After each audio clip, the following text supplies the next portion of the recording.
Hi.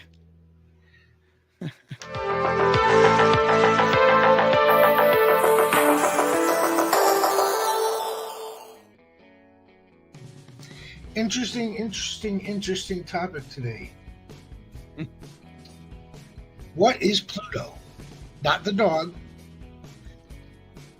The the space objects. Is it a planet? Is it not a planet? What makes it a planet or not a planet? How long has it not been a planet? And interesting things like that. Let's start off at the beginning. When me and you were in school, Pluto was a planet. There were 9 planets. Mm-hmm. Somewhere, Voyager. Somewhere in our lifespan, someone decided to say, for some reason, that Pluto was not a planet. What was that reason? Do you know?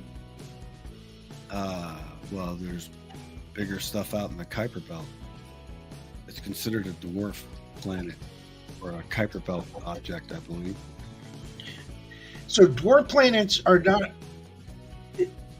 technically labeled planets.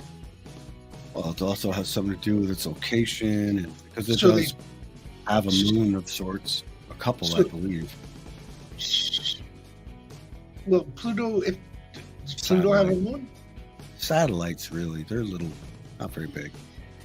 Now, everyone was up in arms when Pluto became a non-planet. Yeah, they fought for it, but eventually the scientists, they won over. Correct, but... Truth wins out. But, apparently, science has changed its mind now. Huh. Well, then they're going to have to include the other objects that are out there that are larger than Pluto. They have. So now... They have. So we have 24 planets in our system now. Are you ready? How many? 110. Are you kidding me? That many? Well, we counting moons too? I'm not sure, but I believe they got to be counting moons. That's just ridiculous, I think. The bodies of other planets just for this, It says here, a 2017 proposal defined a planet as a round object in space that's smaller than a star. This would make Pluto a planet again. But it's flat. But it would do the same to the Earth's moon as well as many other moons in the solar system and bring the total number of officially recognized planets to 110. But yeah, that's according to the trusted Wikipedia, in 2006, the International Astronomical Union formally redefined the term planet to exclude dwarf planets such as Pluto. Mm-hmm. Many planetary astronomers, however, continue to consider Pluto and other dwarf planets to be planets. So, okay, and according to this, the IAU decided in 2006 that a planet must be, and this answers your what about flat objects? Planet must be spherical, orbit the sun, and have gravitationally cleared its orbit of other objects. Pluto meets 2 of these requirements. It's round and it orbits the sun. So that's why it's considered a planet again. But I thought it had its own satellites that orbited it. I thought it had small moons, so to speak, of its own. But that's not uncommon for a larger object, even if it's not a planetoid, to pick up something else smaller to go around it. It doesn't take a whole lot. Well, see, because there's a lot of conflicting things. I'm reading here, 2023, Pluto does not meet the 3rd criteria because it's not gravitationally dormant. The Library of Congress reports this means Pluto is classified as a dwarf planet rather than a major planet like its formerly assumed siblings. Dormant or dominant? Does not meet the criteria. Different. Oh yeah, it's gravitationally dominant. It's not Dominant, gravitationally yeah. dominant. Thank you. That makes a big difference. Yeah. So are they? Sure. What are they saying? It's the size, the distance? I don't understand. Well, Is it? I think size might have a lot to do with it. Probably its location too, or its proximity to the Kuiper Belt as well. Because there are larger objects in the Kuiper Belt than Pluto that they've found. You know, so that's what they're saying. That it's an outer planet or an outer planetoid. It's not part of the inner planet. It's us. Well, the solar system. Right. Outer solar system. Outer stuff. Debris left over that happened to make a ball. You know? Because it's just a rock. You're gonna hate this next question because why would I hate it? Because it follows basically the flat Earth conspiracy theories, and that is, since Pluto is so far away, how can we be sure that the measurement size that we have for it is accurate? Because we flew by it and looked at it real close. Pluto? Yeah. We did a flyby of all the planets, including Pluto and some other stuff out beyond, a couple of asteroids and things like that. So yes, we have. Wow, I thought right through. Boom. Yep. Oh yeah. And I can show you that. Once we're done, I can click you over some stuff. Ashton has a lot of stuff. You can watch him recently. But yep. Yes, sir. All of our planets and things have been at least looked at by stuff we've sent out there. I don't know. That just seems like an awful. Oh, here we go. How many years would it take to get to Pluto? A long time. Oh, not as long as I thought. Not as long as I thought. 9 to 12 years. Yeah, 10 is what I was thinking, but yeah. Just to get there, and then another 9 to 12 years to get back. Wow, there is no return. If I'm not mistaken, it's either they crashed it into a asteroid or it's gone. Which they might have, because lately we don't want to contaminate things that we might want to explore for life, so we've been destroying a lot of our equipment before it leaves our system, burning it up in atmospheres and stuff like that. Well, I was going to say, are they like Cassini flew into Cassini and blew itself up? Are they disintegrating, or are out in the atmosphere? So Not that in something like we're not leaving space gas debris, giant, right? Not possible. No, We're not nothing leaving space man-made debris? would survive. It would burn up. Well, the hell, it's got diamonds for rain. Yeah, I think we're fine. But the temperatures and stuff are in the tens of thousands of degrees. I mean, and the pressures are just phenomenal. No, our stuff burns right out. Plus, it's at the wrong angle. We purposely do it to burn up in the atmosphere. It's not at a right angle, even if it could survive that, which it can't. We just don't want to contaminate the moons. Okay, call me an idiot. If that happens, then why do we still hear about space debris landing on Earth? Because there's all kinds of stuff that we jettison and doesn't splash down in the ocean. It continues out, or a satellite got hit with something or whatever. There's our own junk falls down. Oh no, I understand that, but wouldn't the satellites burn up then on re-entry? If it's massive enough, like Skylab, when it fell, it was so big that whatever material didn't burn off splashed down. Yeah, not everything disintegrates. Oh, see, that's what I was wondering. Things, if they're large enough, nuts and bolts burn up. You Okay. see those all the time, little flashes of light all the time. It's a space debris burning up. Right. So yeah. But like landing gear or landing gear, I don't think we'd have. I don't know why we'd have anything like that in orbit. Or so let's say the outside of a satellite. I don't know what they call it. The shielding.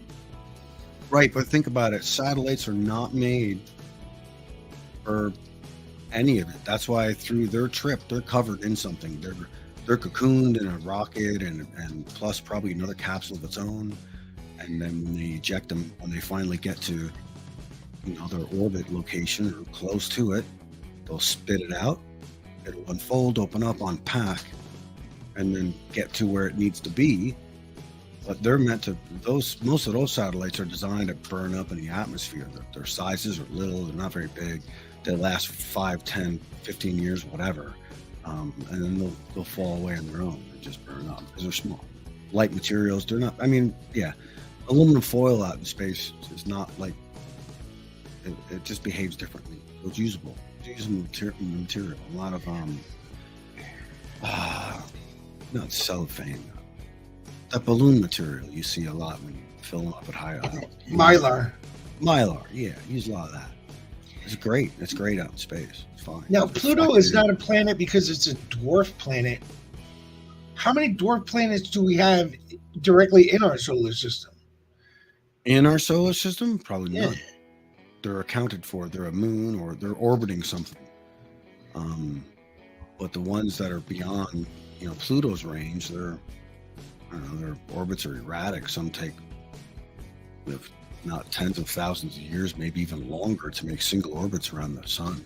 So are we saying that Pluto, being a dwarf planet, is the only one that's not attributed to another planet? No, there are others. I just don't know the information. I can't tell you. I don't have it. But yeah, there's all kinds of larger size objects than Pluto out in the Kuiper Belt and the outer edges of our solar system. Yeah, but they're not planets. They're leftover crap from making this solar system. It's just junk. Here's the interesting question. We're a planet. Wait, our moon is a moon because it revolves around us, correct? Makes sense, sure. Because it's smaller than us and it revolves around us. Well, I don't think size really matters on whether something's a moon or not, but for intents and purposes, that's how it seems to be with us. So if that's the case, and Pluto, as far as we know, doesn't have any moons, when it orbits the sun as it does, doesn't that make it the sun's moon? It doesn't work that way, dude. Yeah. That's what I don't understand why. Well, all of us do. So we all moons. Well, no, because we have our own moons, which adds to that third element of gravitational dominance. But Pluto doesn't have that. So wouldn't that make it the sun's moon? Right, but we're not a planet just because we have a moon.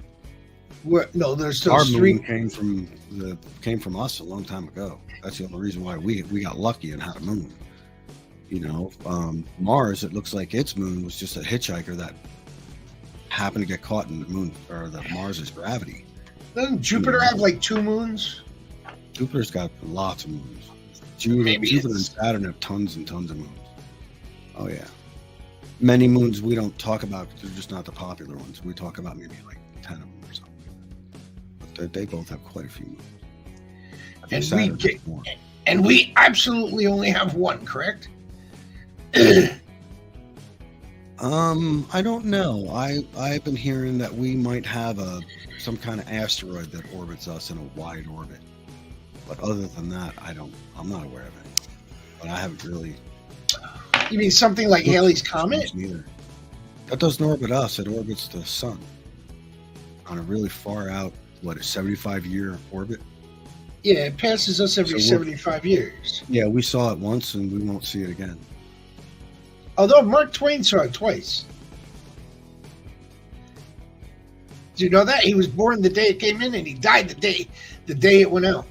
Yeah, but he doesn't have a recollection of it. He was around physically. That doesn't mean he saw shit. Right. So, there's no way to make I mean, I don't understand why they just didn't leave well enough alone. Pluto was a planet. We all accepted it as a planet for centuries. Yeah, no.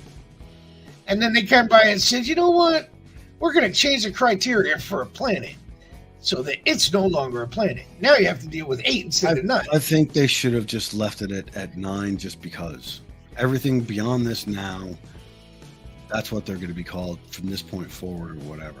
I agree. I don't think it was such a big fucking deal to change it. Plus, we got something out there that who knows if something in a gajillion years finds it and says, we're looking for a 9-planet system. Oh, no, we only got 8. I don't know where the fuck. No, it must not be us. Right? Really? You know, dumbass. I mean, think about all those. Think about all those school science projects that are now wrong. I know they're all junk now. Yeah, I know all those kids. I tell you.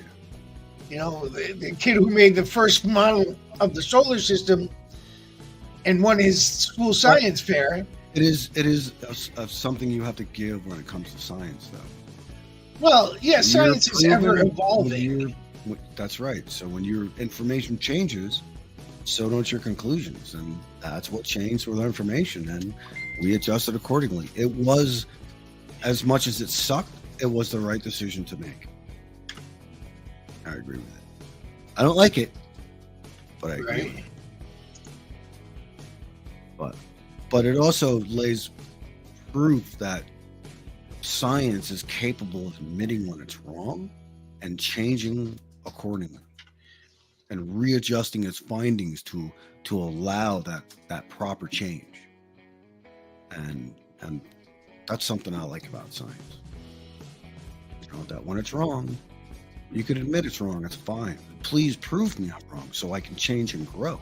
Science doesn't learn unless it finds mistakes. That's how it grows.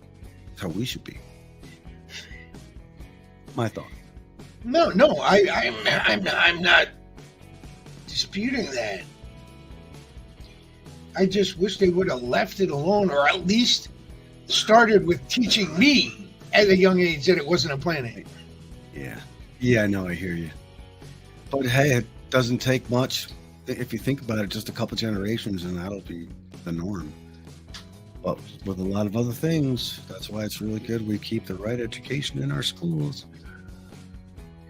But that's a subject for another day. True.